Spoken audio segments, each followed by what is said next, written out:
DN BSc part third online classes में आपका स्वागत है। आज अपन बात करेंगे अंतर्राष्ट्रीय व्यापार।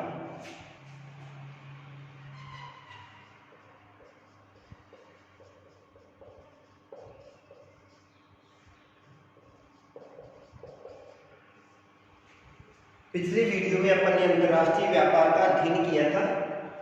आज अपन बात करेंगे अंतर्राष्ट्रीय व्यापार संगठन।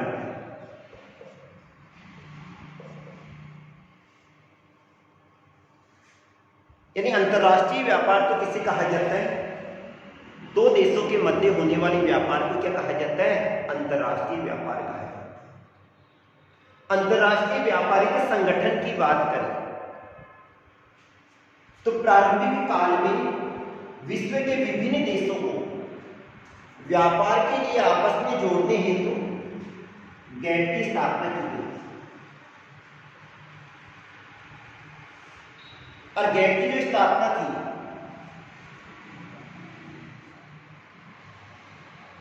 तीस अक्टूबर सन 1947 को इस गैट के अंतर्गत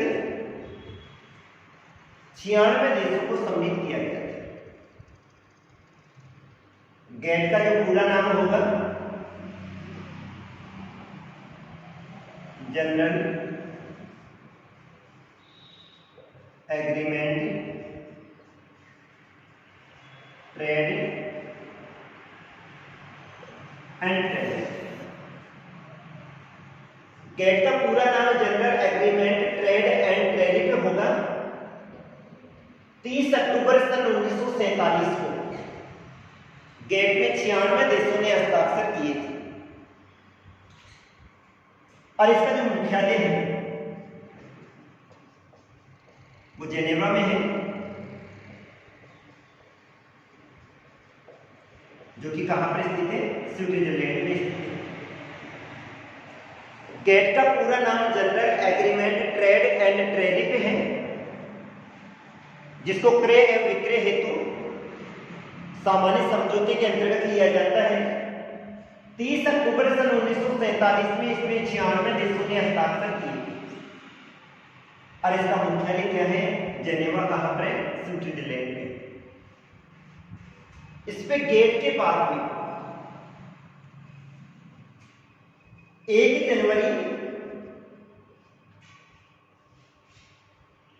ये तो कब तक था? 1 जनवरी सन 1995 गेट के अस्तित्व को समाप्त कर दिया और इसको किसके रूप में परिवर्तित कर दिया गया? WTO।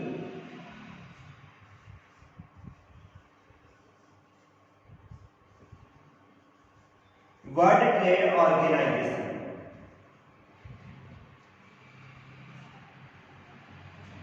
वर्ल्ड ट्रेड ऑर्गेनाइजेशन के रूप में परिवर्तित कर दिया विश्व व्यापार संगठन।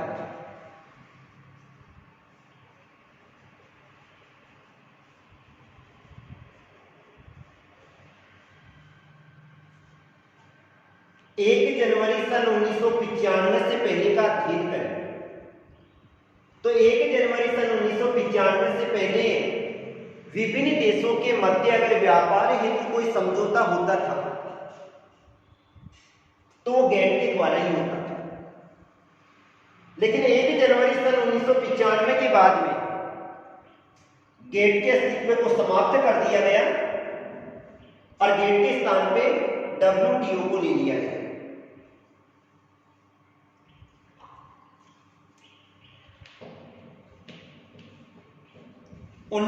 दिसंबर 2015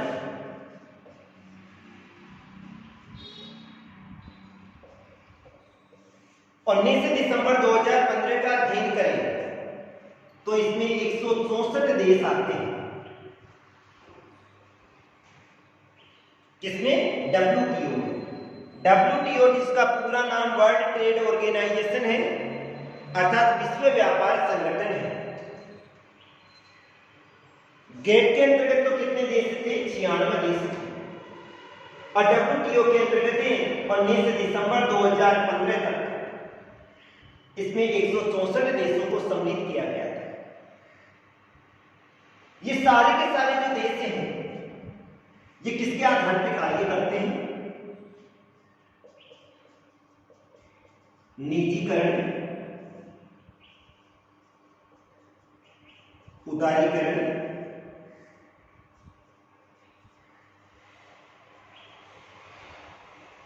और वैश्वीकरण। किसके आधार पे कार्य करते हैं? निजीकरण, उदारीकरण और वैश्वीकरण के सिद्धांत पे कार्य करते हैं।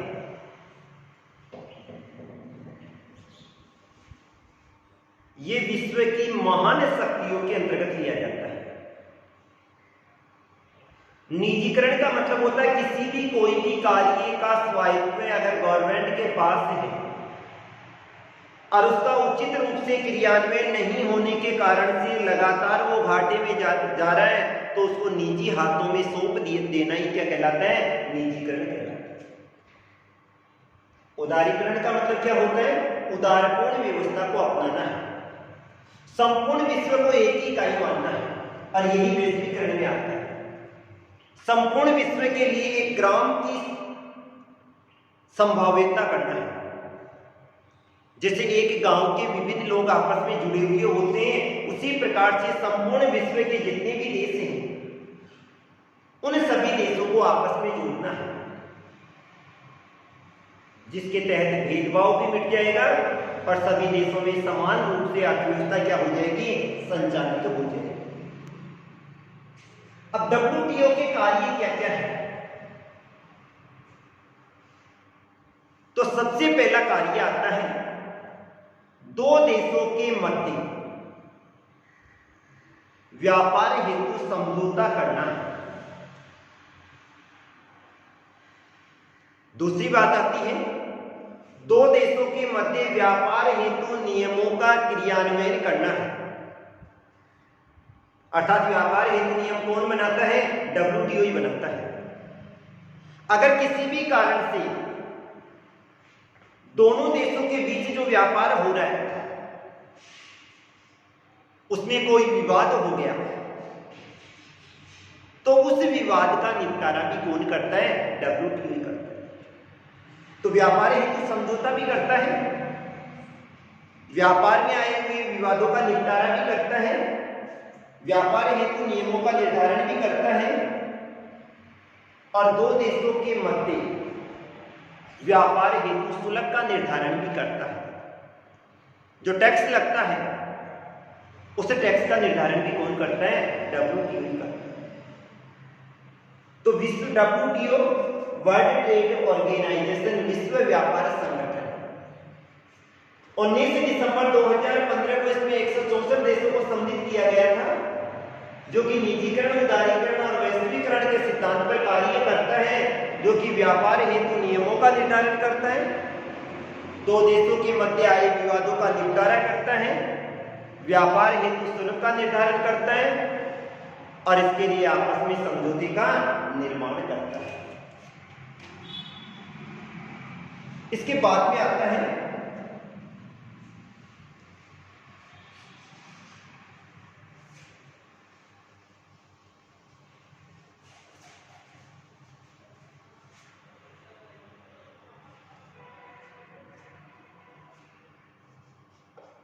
भारत में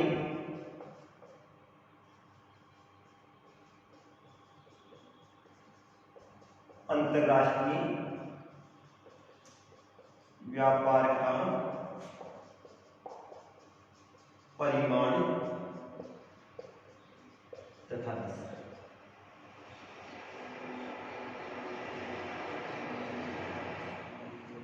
व्यापार के परिमाण की बात करें तो परिमाण में अपन किसको लेते हैं? उस वस्तु की मात्रा को लिया जाता है। कितनी मात्रा में वस्तु एक स्थान से दूसरे स्थान पर जा रही है और दूसरे स्थान पे से आ रही है, अर्थात वस्तु का कितना आयात हो रहा है और कितना निर्यात हो रहा है। दिशा का मतलब कौन सी दिशा में हो रही है, कौन सी दो देशों के मध्य हो रही है और कौन सी वस्तु का हो रहा है। इसमें आयात तथा निर्यात में अत्यधिक वृद्धि हुई है।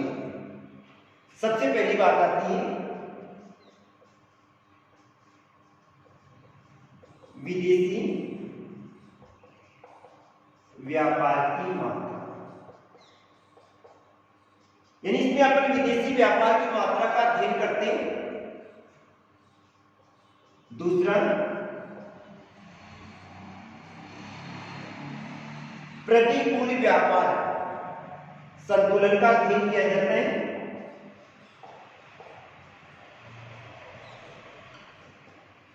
तीसरा आता है निर्यात व्यापार की रचना में परिवर्तन, और चौथा आ जाता है आयात व्यापार की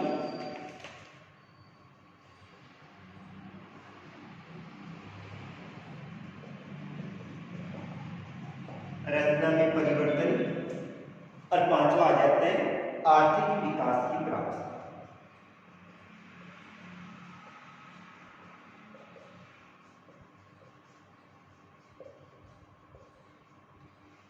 यानी अंतरराष्ट्रीय व्यापार के परिमाण व दिशा की बात करें तो सबसे पहली बात आती है विदेशी व्यापार की मात्रा में परिवर्तन। लगातार भारत में विदेशी व्यापार, क्योंकि भारत के अन्य देशों के साथ जो समझौते पाए जाते हैं वो अच्छे पाए जाते हैं, अतः विदेशी व्यापार की मात्रा में लगातार बढ़ती हो रही है। और ये वाली बढ़ती किस अनुपात में हो रही है? आयात में तो 1132 गुना बढ़ती हुई है।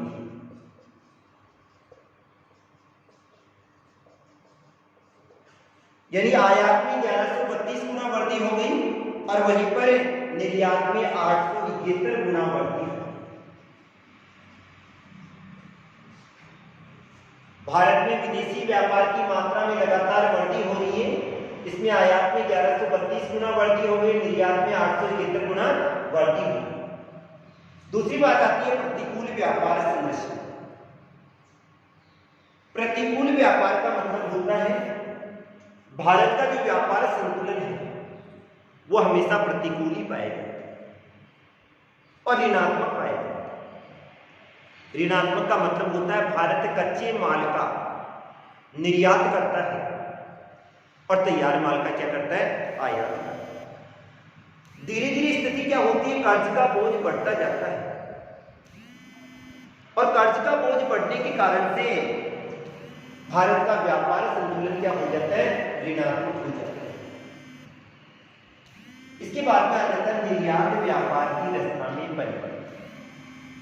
भारत पहले कच्चे माल का निर्यात करता था, लेकिन वर्तमान का अध्ययन करें तो भारत कृषि उपकरण हुआ, समुद्री उत्पाद हुआ, अनेक अयस्क हुए, उर्वरक हुए, कई मशीनीकरण हुए, पेट्रोलियम पदार्थ हुए, इनका क्या करता है? निर्यात करता है। और आयात उर्वरक का भी करता है, अनाज का भी करता है, खनिज तेल का भी करता है, अखबारी कागज का भी किया जाता है। तो इनका क्या किया जाता है? निर्यात किया जाता है। तो भारत में आयात भी किया जाता है और क्या किया जाता है? निर्यात, जिसमें लगातार क्या होता जा रहा है? परिवर्तन होता है। इसके बाद में आता है विदेशी व्यापार की दशा।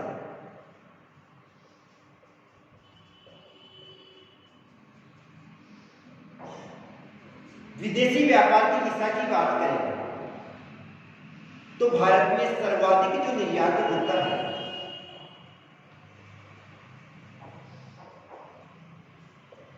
पहला स्थान एशिया का आता है। पहला स्थान किसका है? एशिया का। दूसरा स्थान यूरोप का है और तीसरा स्थान आता है अमेरिका। विदेशी व्यापार की दिशा की बात करें, यानी कौन से देशों में भारत का व्यापार संतुलन होता है या व्यापार होता है, तो व्यापार के आधार पर जो पहला स्थान आता है वो एशिया का है, दूसरा स्थान यूरोप का आता है और तीसरा स्थान किसका आता है? अमेरिका का आता है।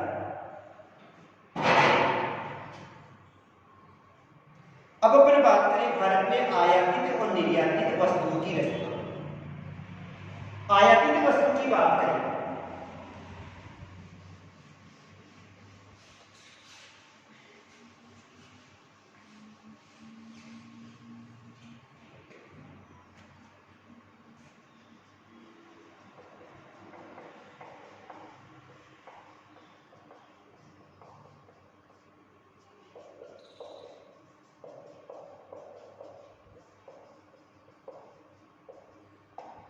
भारत कौन सी वस्तुओं का आयात करता है?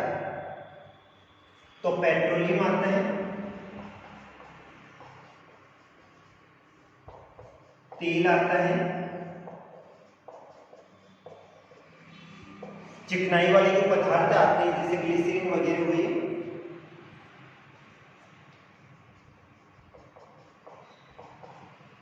मशीनी उपकरण आते हैं, यानी मशीनी यानी जो निर्यात के द्वारा निर्मित होती है, लोहा अयस्क, धात्वी आदि का तो भारत क्या करता है? आयात करता है। और निर्यात किसका करता है? जैसे इंजीनियरिंग सामान हुआ,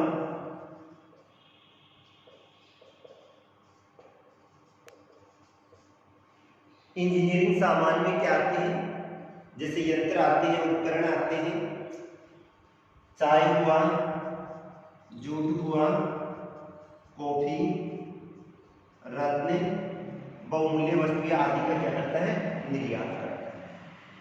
तो भारत आयातित वस्तुओं में सबसे अधिक खनिज तेल का आयात करता है। तेल का करता है चिकनाई पदार्थ, मशीनी उपकरण, लोहा अयस्क, धातु आदि का क्या करता है? आयात करता है। जबकि इंजीनियरिंग सामान हुआ, चाय, जूट हुआ, कॉफी, इसके साथ में मुख्य आता है सूती वस्त्र और हस्तकला की जो वस्तुएं होती हैं उनका भारत क्या करता है? निर्यात करता है।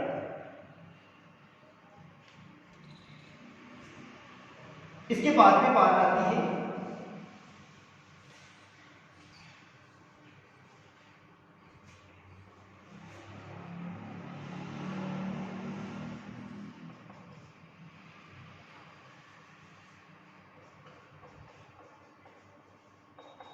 विदेशी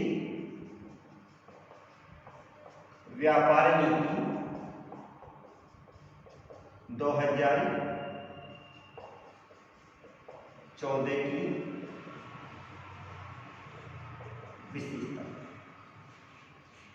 भारत में नई व्यापारिक नीति की जो स्थापना की गई थी वो 2014 में स्थापित की गई और इसके अंतर्गत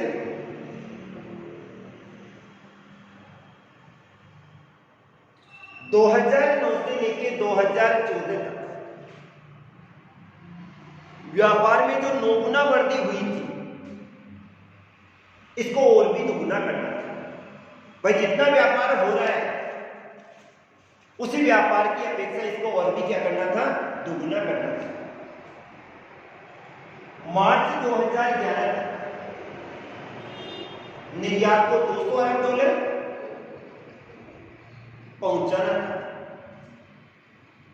2011 तक निर्यात को $200 अरब पहुंचाना है और जो निर्यातित वस्तुएं हैं उसमें 2011 तक आयात हेतु छूट देना है। इसके बाद में फॉक्स बाजार स्कीम के अंतर्गत नई स्कीम चल रही है व्यापार हेतु, फॉक्स व्यापार स्कीम। इसके अंतर्गत भारत को लैटिन अमेरिका के जो देश हैं उनसे आपस में जोड़ना है। जयपुर हुआ, अनंतपुर हुआ, श्रीनगर हुआ, कानपुर वाला क्षेत्र हुआ, देवास हुआ, इनको उत्कृष्ट नगर के रूप में विकसित करना है जिनके द्वारा विदेशी व्यापार की अधिक साझेदारी हो सके। निर्यात हेतु जो भी आभूषण है उन पे ड्यूटी पेड लगाया जाता है। मेकिंग जो चार्ज होगा वो उसमें लग जाता है। जिन क्षेत्रों में कृषि का उत्पादन अधिक होता है उन क्षेत्रों में बागवानी के रूप में विकसित करना है।